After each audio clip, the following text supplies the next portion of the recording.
Hello and welcome back to How To Properly. Today we are going to be unboxing the No Contact Mobile Hotspot Internet Connection on the go with 500 megabytes of data and a non-built-in software plan.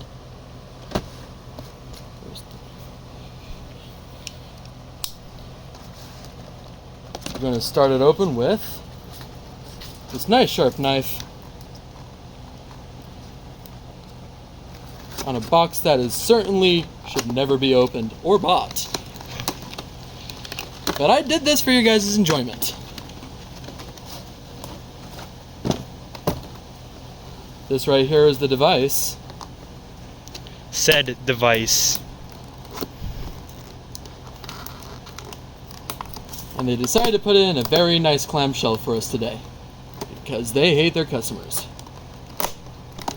That just cuts through like butter. The Oh, device itself comes with no battery installed, so you need to put it in yourself.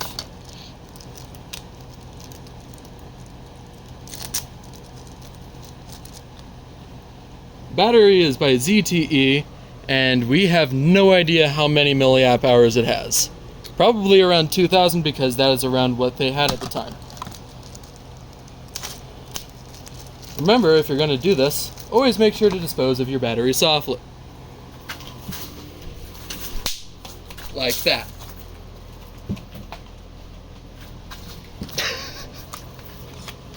Going back over to the device, we will put on our back, tear off the safety screen, and now we will test for the screen. If it goes to a 2 or a 3, it's made with plastic. If it goes past this, if it doesn't scratch with this blade, it is probably a 7 or 8, which means that it's made with Gorilla Glass Victus. Let's try. They have been so kind as to give us plastic protection screen. As you can see,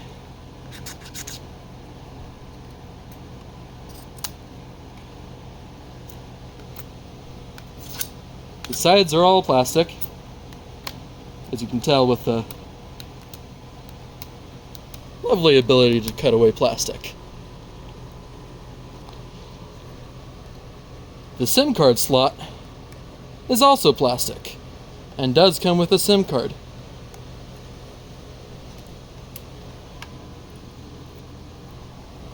The SIM card isn't any good, so we'll just toss that aside. The on and off switch is plastic, like everything else. And the WPS button does not seem like it will fall out on its own.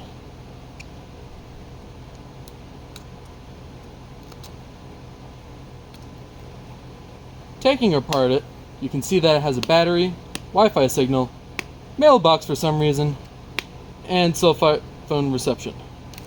We will now take open this device.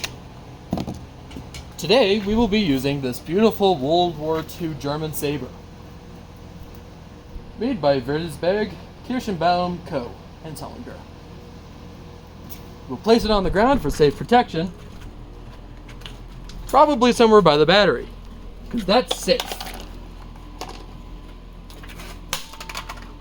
You can see that the back just popped off there.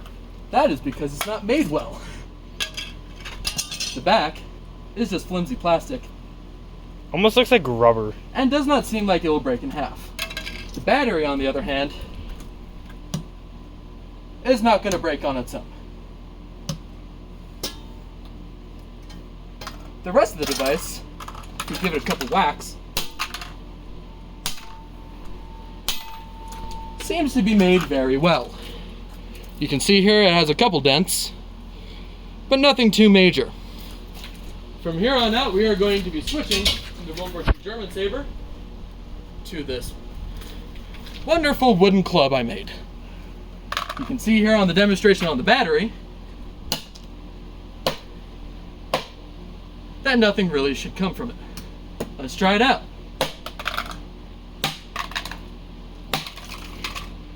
Because this thing is probably from the early 2000s, it is made very, very well. Almost like a Nokia brick.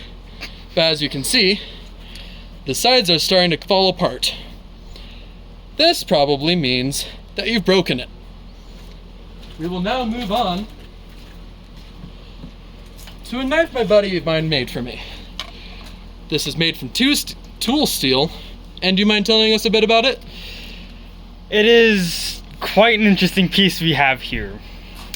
This one here was made by hand, forged out, grounded, and sharpened by hand. Very well made knife. Not gonna complain about it. Okay, and now we'll see how the battery does to the stab test. You can see it punctures right through, and it is very hot. Sounds about right. Let's see how this device works to it.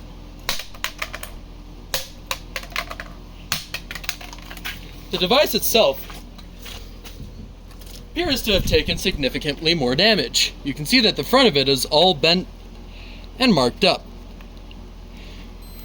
Let's see how it does on the bend test.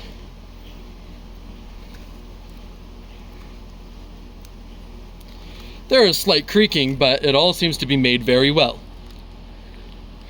The sides are starting to fall apart, but that's probably normal.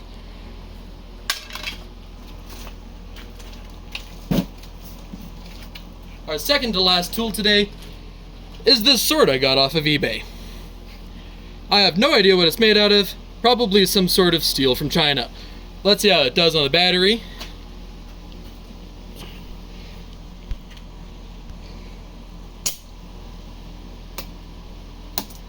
You can see, it stabs right through. Nothing really happens to the battery, it doesn't really ignite. This battery is very well made. You can see in the slash test, it does some significant damage to the blade.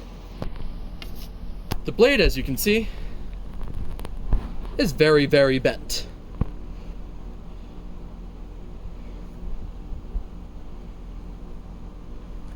This means that you probably hit the ground. And the tip of the sword is also very hot from where it touched the battery. Now we're going to try it on the slice test.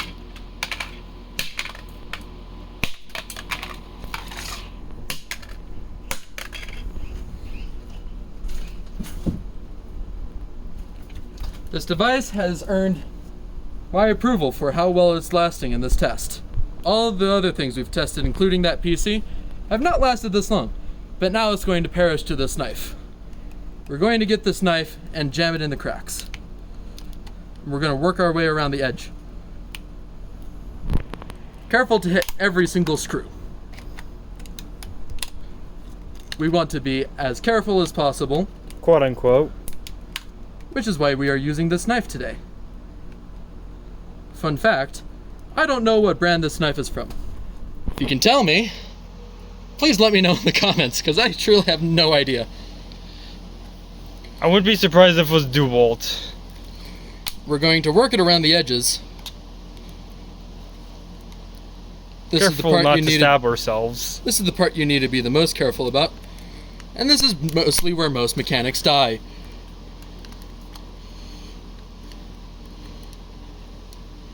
The plastic is very well made and does not seem to want to break. If we move on to the other side, we can see that we have broken the port. This thing will not be charging anytime soon.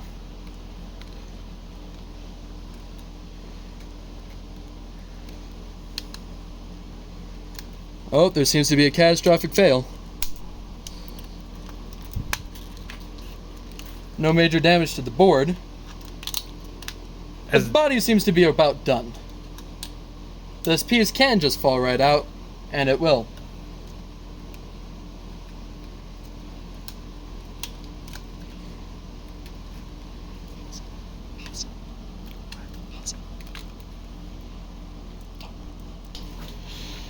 And we're back. Now that we've gotten off the top, we can remove whatever the heck this thing is.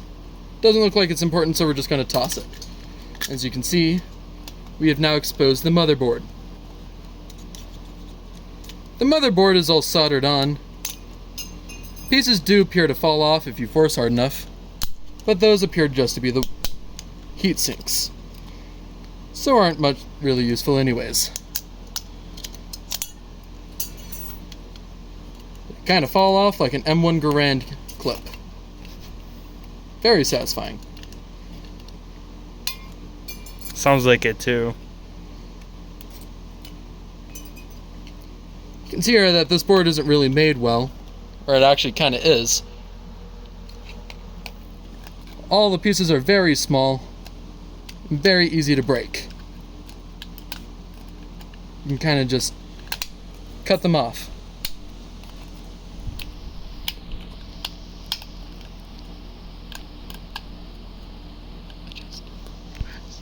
There we go. You see, the mosquitoes really love this. That is because mosquitoes love electronics and hate the taste of human blood. All the chips seem to be on there really well.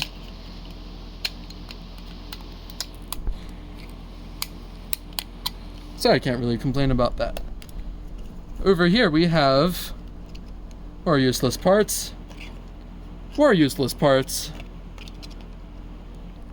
more useless parts, and the rest of it is just useless. That doesn't matter if it falls out. We will now attempt to put it back together. We have attempted to put this back together as well as we can. As you can see, by turning on the on and off switch, it does not appear to be turning on. That is probably because all of its internals are splayed out like a dead turkey. We will finally perform one final bend test. This time there is significantly more cracking.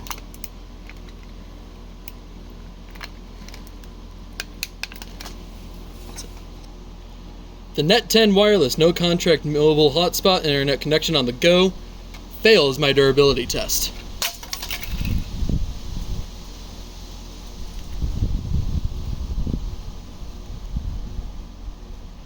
Tschüss, Torste.